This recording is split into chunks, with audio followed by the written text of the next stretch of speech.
Coucou mes chéris, j'espère que vous allez bien. Bah écoutez, qu'est-ce que je fais? Je vais faire fondre la graisse, vous savez, du gras. C'est du gras que je fais fondre. J'ai préparé du riz, ici. J'ai fait un riz de basmati avec un riz rouge. Bon, le riz basmati, il faudrait mettre un peu plus d'eau. Moi, j'ai fait tremper pendant 3 heures mon riz. Et, après, et du riz rouge, je le mets ensemble et c'est pour faire un riz cotonné mais avec du riz basmati et du riz rouge. Voilà. Hop. Là j'ai des œufs. Là j'ai un. Hop. Là j'ai des œufs, j'ai 3 œufs. J'espère que vous voyez bien. Là je fais fondre du gras.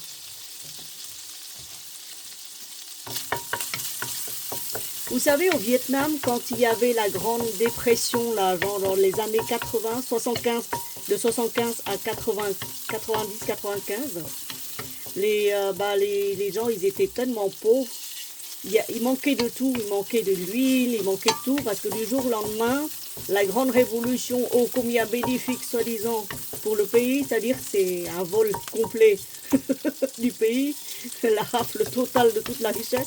Les gens étaient tellement pauvres qu'à chaque fois qu'il y a le cochon qui tuait, hein, on récupérait le gras ou le gras de n'importe quel animal pour faire de l'huile. Et ça sent bon en plus. Hein. Donc voilà. Moi je m'en souviens qu'on mangeait. Hop. Là c'est un. Hop. Je m'en souviens qu'on mangeait de. Hop. Je m'en souviens qu'on mangeait de très peu de viande. Il y avait pas beaucoup de à manger déjà. Donc très peu de viande. Ah là, il y a quand même du gras là, regardez du gras. Le gras a fondu. Je mets de l'ail.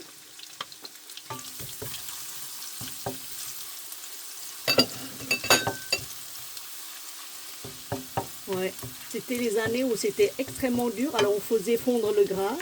Et ensuite on mettait du nougmam. Vous savez, le nougmam, il était. Bah, c'était pas beaucoup cher. C'était pas du nougmam, des trucs, des très bons, mais quand même, parce que les usines étaient confisquées. Les gens, ils étaient mis à la rue, ou ils étaient emprisonnés. Donc il n'y avait plus de nougmam non plus. Et on mangeait du nougmam, pas de très haute qualité. C'est un comble pour un pays qui fabrique du nougmam. Alors du coup, on achetait du nougmam, mais vraiment de piètre qualité, sauce de poisson, et on versait comme ça dans le gras. Et on met du sucre, comme ça on fait, vous savez, on appelle ça des crowware. Ça veut dire de la sauce caramélisée et mangée avec du riz. Mais alors le riz, à l'époque, c'est pas du riz, hein, c'est pas du riz, c'était un mélange de, vous savez, du riz noir, du riz de très mauvaise qualité, piètre qualité. C'était du riz, à l'époque, on donnait aux cochons, vous savez, aux animaux. Le riz que vous mangez maintenant, le riz que mes poules mangent maintenant, bah ça a plus de... C'est qualité supérieure. Donc voilà. Hop, je réserve tout ça dans un bol. Hop, là.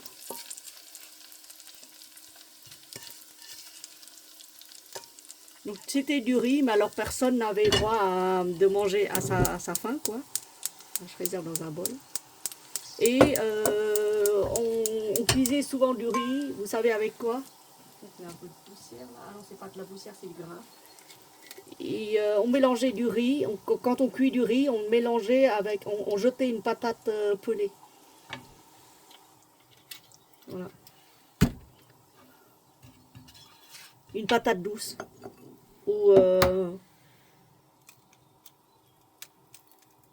Ou de voilà, n'importe quel tubercule cuit en même temps avec le riz. Parce qu'on économisait même le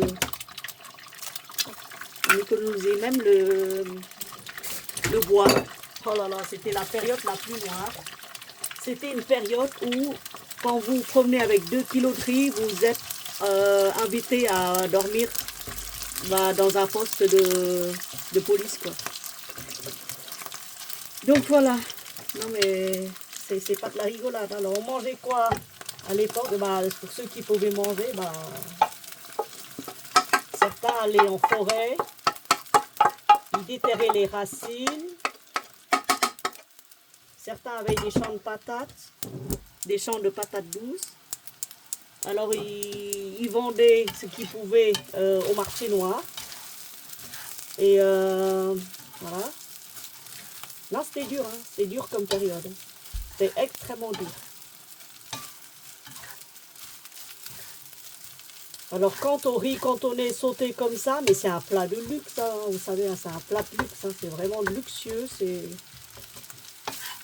Ce que nous mangeons là, c'est, vous vous rendez pas compte, mais c'est un plat de luxe. C'était vraiment les riches qui pouvaient se le permettre, des très riches, des ultra riches, et il n'y en avait pas beaucoup, hein, je vous le dis. Hein. C'était la période la plus noire. Et quand tous les ans, on avait droit à combien? 2 mètres de tissu, ou 1,5 mètre, je ne sais plus. Mais que les adultes, hein, les enfants n'avaient pas droit au tissu, n'avaient pas droit au coupon. Et pour manger, on avait des, vous savez, des bons alimentaires. On dirait qu'on mendie dans notre propre pays. Des bons alimentaires.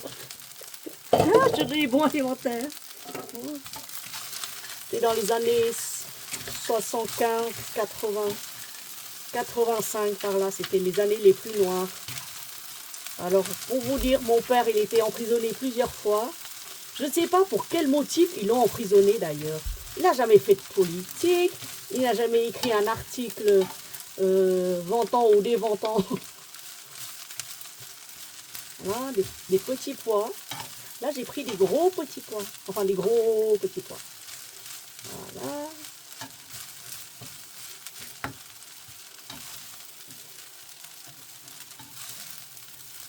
Voilà, j'y vais doucement parce que l'épaule fait encore un peu mal. Hein.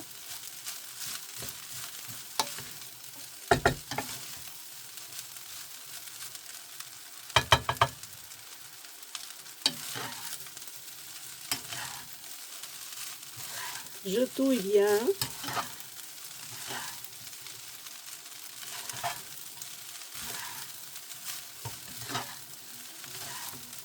Voilà.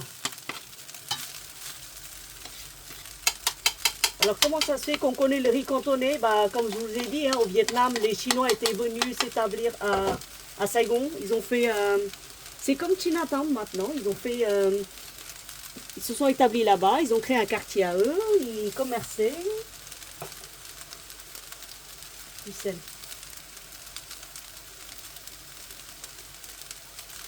Ça, c'est du sel rose d'Himalaya. Ensuite, du nukmam. Ensuite, un peu de sucre. Parce que les Chinois étaient, ils fuyaient la guerre. Ils fuyaient le régime Mao Zedong. Ils fuyaient vers le nord et ensuite du nord, ils fuyaient vers le sud. Et du sud, ils fuyaient vers la mer. Voilà, c'était leur histoire. Certains Chinois n'ont pas pu parler correctement le chinois parce qu'ils s'enfuyaient, donc les enfants grandissaient, bah, ils apprenaient pas. Il n'y avait pas d'école chinoise. Voilà, ils parlaient plus vietnamien que chinois. Ils épousaient les Viettes, commerçaient avec les Viettes. Et de temps en temps, on leur pose la question, mais d'où viens-tu? Ils disent, ah non, mais je viens de Saigon, je viens des Mitra. Mais ils disent jamais, je viens de Chine, vous voyez. Donc pour moi, ils sont plus vietnamiens que chinois, ces gens-là. J'en ai quelques-uns dans la famille. Très gentils, adorables, des commerçants, des très grands, talentueux commerçants. Je vous ai pas dit que, je crois que, comment ça s'appelle, ton frère était un réfugié chinois, il vivait au Cambodge. Vous savez, le mania du commerce Paris 13. Mais écoutez, ça change un peu du riz blanc, mais j'aime bien de temps en temps changer de recette. Vous voyez comme c'est joli.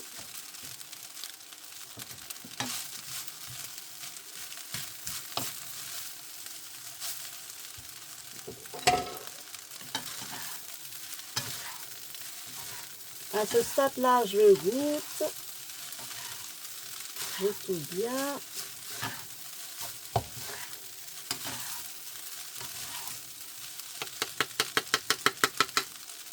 Oui, dans les années 80, c'était vraiment les pires. 75 à 80, c'était horrible, horrible. Mon Dieu. Ah, je m'en souviens encore. J'étais toute gamine hein, à l'époque. Hein. C'était vrai. Un peu de poivre. Hop, pardon. J'étais gamine, hein. Oh là là. J'étais gamine, mais je me levais très tôt le matin. Parce que mon père, bah, il allait à la pêche. Il rentrait que une fois tous les 3 mois. En saison de pêche, il devait partir, il devait pêcher, il devait faire des sous. Hein. Et puis maman à la maison avec les petites sœurs, et bah maman devait aller vendre des fruits au marché. Donc elle se levait très tôt et moi je la suivais. Je laissais les enfants à la maison, je la suivais. Je la suivais dès 5 heures du matin. On était déjà sur les places de marché en train de disposer les marchandises. Après, sur le coup de 10 heures, j'étais déjà à la maison. Je rentrais à la maison et je m'occupais des petites sœurs. Je m'occupais des petites sœurs. J'allais à l'école l'après-midi, uniquement l'après-midi, pas le matin. Donc je m'occupais de mes petites sœurs et je leur faisais à manger. L'après-midi, maman rentre. Si je vois que maman rentre, bah, je peux aller à l'école. Si je vois que maman ne rentrait pas, je ne pouvais pas aller à l'école. Mais je devais rester à la maison, attendre maman et surveiller les gamines. Et leur donner à manger, leur faire prendre une douche. Enfin, une douche, c'est grand mot. Hein. C'est beaucoup dire. Hein. Je les emmenais au bord d'une mare. Et ben, je les faisais prendre leur bain sur un ponton. Voilà, et si par malheur une petite sœur tombe dans l'eau, et ben moi comme c'est pas nager, j'appelle-les à l'aide. Oh là là. Je devais avoir 7 ou 8 ans. Et ça a continué comme ça 3 ou 4 ans. C'est pour ça que je sais à peu près faire à manger tranquillement, correctement, parce qu'à force de faire des conneries, des erreurs, des plats brûlés, à force de recevoir des coups de bâton sur la tête, parce que j'ai osé brûler un plat, parce qu'il y a déjà pas beaucoup à manger. Le goût. Voilà.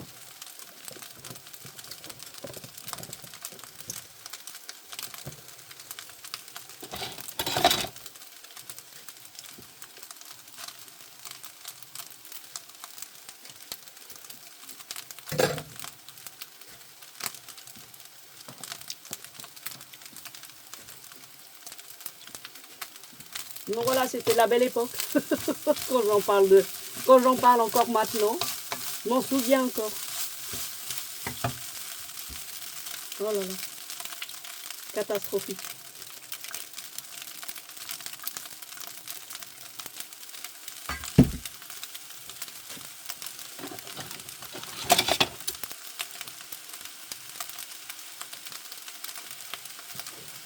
Vu que le sel himalayen n'est pas très salé, j'en rajoute. Voilà.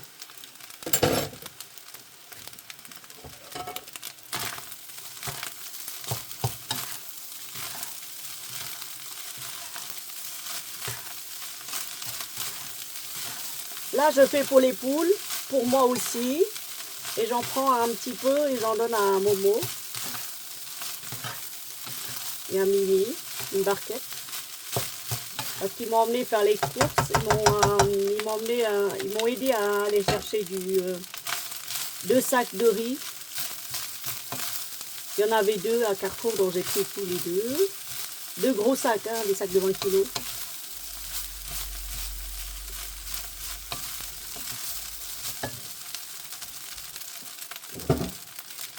Jambon.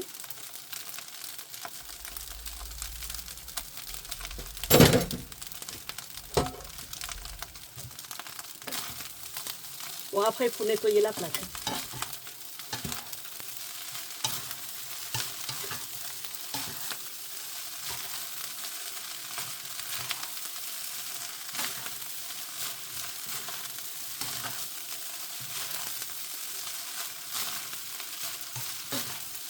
Voilà. Donc, oui.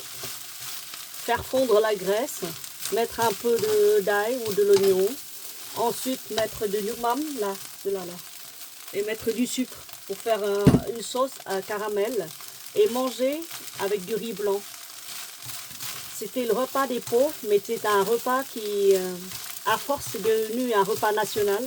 Et aujourd'hui encore, quand vous allez dans la campagne profonde vietnamienne, les riches, là je parle, hein, ceux qui reviennent au pays, là, ceux qui ont fui la guerre, et qui reviennent au pays revoir la terre de leurs ancêtres, revoir leur village, retrouver la saveur des années 80, 70-80, ils demandent le même plat, ils demandent que les gens leur cuisent le même plat pour manger avec du riz blanc.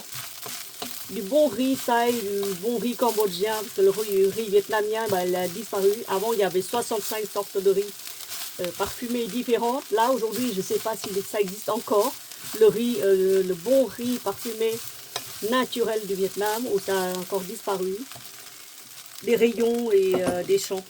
Donc, les riches reviennent, on appelle ça des virkeo, c'est-à-dire des expatriés qui reviennent et qui demandent à manger le même plat. Des fois, on leur sert avec du poisson grillé et jeté ensuite dans la sauce pour faire poisson caramélisé.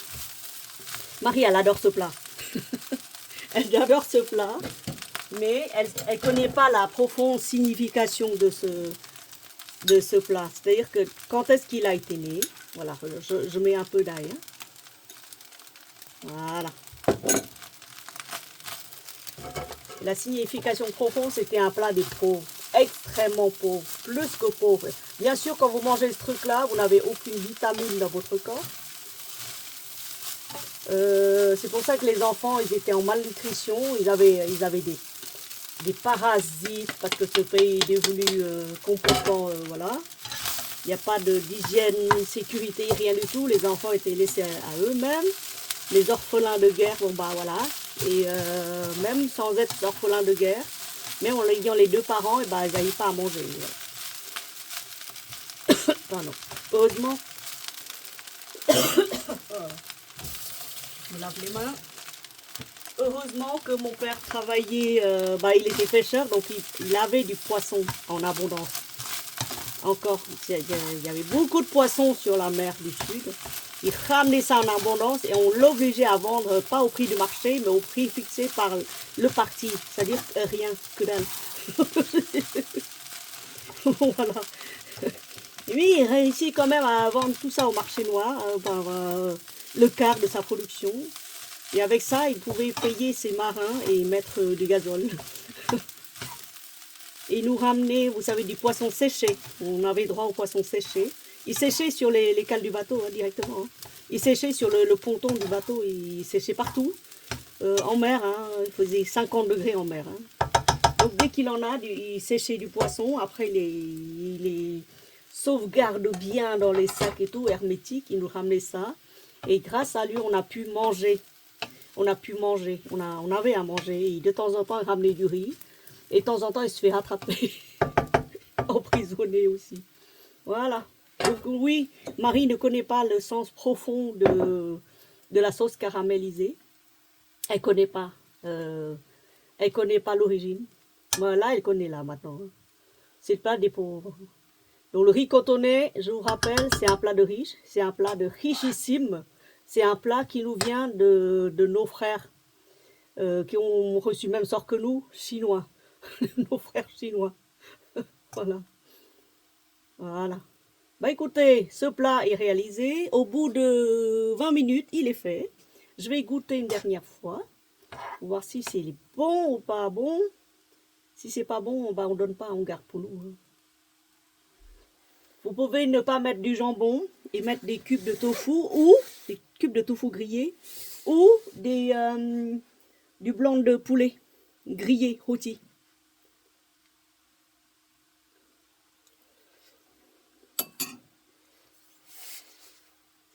C'est pas, il est chaud. Bon, ça va. C'est mangeable.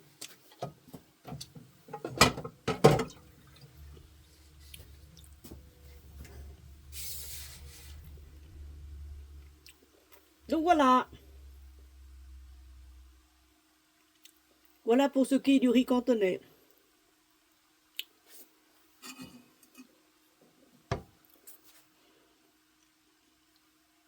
En vous souhaitant une très belle soirée, réalisez avec moi la recette.